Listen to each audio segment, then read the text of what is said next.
Thank you, Brandon. All right. Hey, all. For those of you who don't know me, my name is Justin, and I am Ryan's oldest, most attractive brother. I'm also his only oldest brother, so I hope I'd be the most attractive, as you can say. I lost to no one.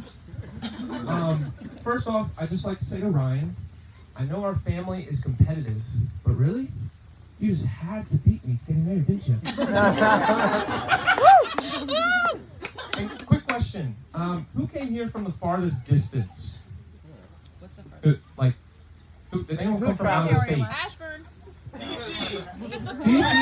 Out of state. That's not a state. Florida.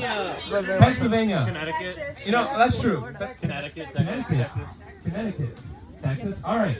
You know, that shows you guys really care. Like, that's really awesome. You know, you care about free food. And I guess about Ryan Kelly, too. No, but seriously, I'm honored to be here to celebrate Ryan and Kelly's marriage, as I know we all are. Anyone who has known Ryan knows that he is such an honorable, respectable man. And as many of you know at this point, I've known Ryan, or Rai, please call him that, over 24 years. And we both come from the same place, so supposedly, I guess that means we have a lot in common or something. As I was preparing for this once-in-a-lifetime speech, I did a lot of research, mostly consisting of watching other Best Man YouTube videos. Thanks, Mom, for sending me some. But that counts, right? But I also thought what I should say about Ryan, my younger brother, who's unfortunately taller, bigger, and stronger than me. You're here. You can jump higher. It's okay. Thank you, Ryan. I didn't want to say that because that sounds selfish.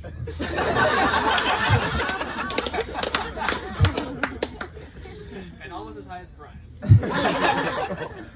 For those who know Ryan, you already know that he is a very supportive, encouraging, and reliable person. Whenever you need him, he's there. I remember one particular instance in which I was going through a very difficult time, and Ryan, right on cue, was there for me. I remember we were in our dad's airplane in the process of flying down to Florida when I suddenly found myself in a very severe disposition.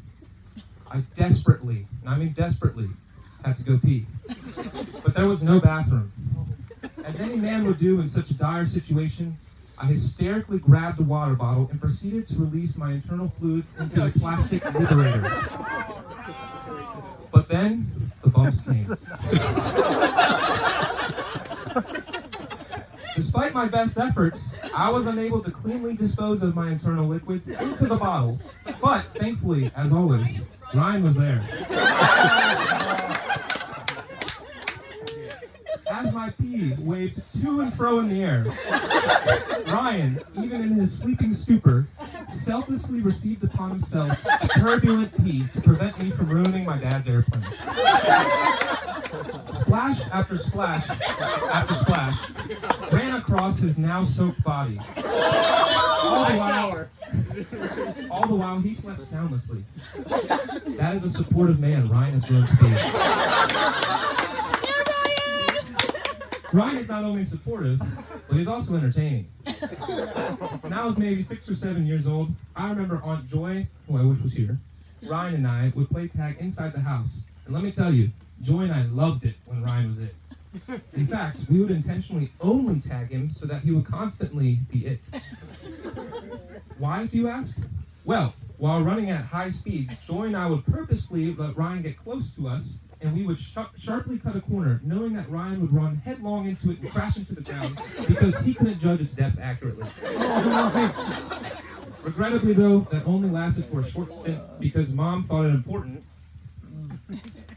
that he be able to see like a normal human being rather than seeing hazy globs in front of him. Mom, I understand why you did that, but you couldn't have waited a few more years.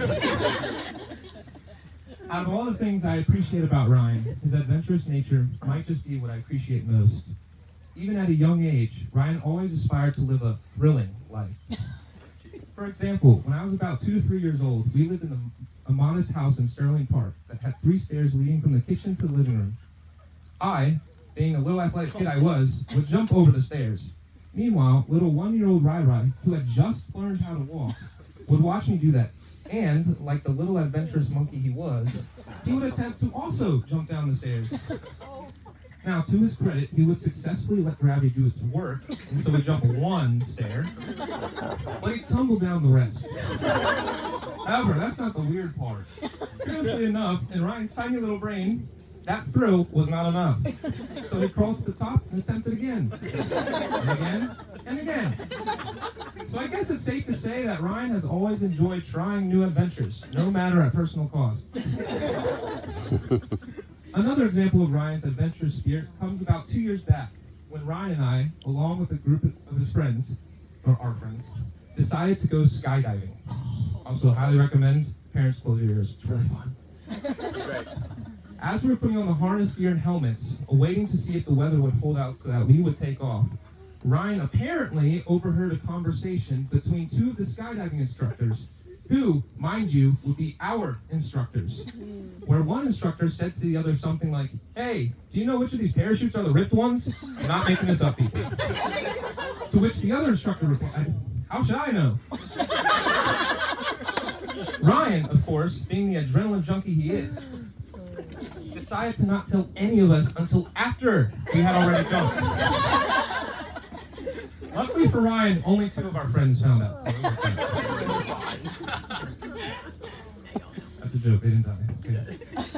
Now that I've embarrassed Ryan a bit, I'll get to the serious part. Kelly, I'm stoked that you've officially joined the Mooney family, as you are a faithful woman of God. It's awesome to see you encouraging people on Twitch and pointing them to Jesus rather than falling to the temptation of simply using the platform God has given you for personal gain. Also, thank you from the deepest of my heart for playing video games for a living. As we were growing up, Ryan often made fun of me for playing video games, but God certainly has a sense of humor.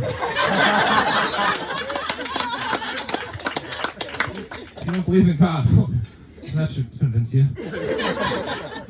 I'm thankful that Ryan found a Proverbs 31 woman, and also, I know he'll make sure he won't do anything too crazy. Ryan, as Mom always said, you've always been my built-in best friend. No matter that I never had a choice, or that Mom forced us to play together, you've always been someone I've genuinely enjoyed spending time with. My whole life, I've known that if I ever needed someone, I could call you up and you'd be there. One thing I really admire about Ryan is his eagerness to grow as an individual. He is never content with his current maturity level and is always looking for advice from others so that he is continually growing. A perfect example of this occurred at his bachelor party this past Friday, actually. After we jumped around the trampoline park like a bunch of overgrown kids, Ryan sat us down and asked us for advice in marriage and how to be a good husband. I'm not sure why he's asking me because I've never been married, but that's fine. And this is the man he is, and I know that he will continue to work hard in his marriage with Kelly to be a better, more sacrificial husband. Ryan, I'm thankful that we've been able to do virtually everything together. We went to the same schools, including college, shared the same friends, and mostly played the same sports. I particularly relish the memories of playing flag football with you and winning the championship twice, although I know you went on to win another on your own. One memory that stands out is our first championship game. The entire game had been a defensive battle, and we were down 6-0 with just a few short minutes. I remember one play specifically where we finally got an opportunity to score. After I hiked the ball, I took my 3-step drop and saw you streaking down with no one covering you. I lobbed the ball high in the air, hoping that you'd catch it and give us the touchdown we needed to potentially win the game. As the ball scurried towards Ryan, despite being underthrown, Ryan came back to the ball, caught it, and ran it into the end zone. The next play, we got the extra point and eventually won 7-6 as time expired. Thank you, Ryan. I think that single play really describes the man Ryan is. He's someone you can trust. Despite going through a rough season where it feels like you're constantly on the defensive, you can throw him the long ball, expecting him to catch it and score the game-winning touchdown. Ryan won't be judgmental or frustrated with your weak throw, but instead will adjust your imperfections to secure the catch. Kelly, don't be afraid to lean into Ryan for support. He is a man worthy of your trust, and he will always do his absolute best to support you in any way that you need. Marriage will be tough, yes, but it will also be a wonderful opportunity for you to place your trust in Ryan. that he will sacrificially put you first in every decision he makes, just as Christ put us first by dying on the cross for our sins, so that we may be reunited with him in heaven. Brian, be the man God created you to be. Ephesians 5:25-27 says, "Husbands, love your wives just as Christ loved the church and gave himself up for her, to make her holy, cleansing her by the washing with water through the word, and to present her to himself as a radiant church, without stain or wrinkle or any other blemish, but holy and blameless." Ryan, you are called to love her as Christ loved the church. That's a tall order. This means that you sacrifice your own desires daily for her benefit. If you're deciding where to eat for dinner, go where she wants to go. Oh yeah, I know. If you're utterly exhausted and want to rest for the early morning ahead, but she has something important she'd like to talk about, as often happens, stay up and intently listen to her. If you're frustrated because you feel like she hasn't met your expectations, be gentle and patient with her. You are called to be a walking, living, breathing example of the word in her life. And do all of this with the end goal of washing her clean and presenting her without blemish to the God of all creation.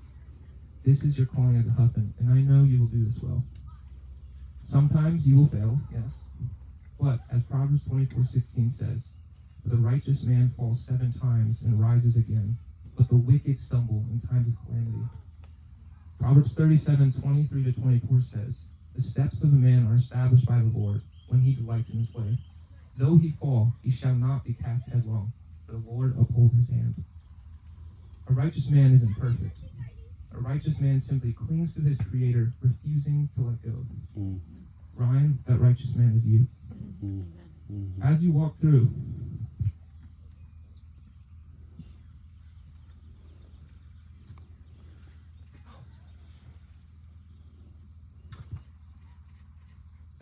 this new season in your life,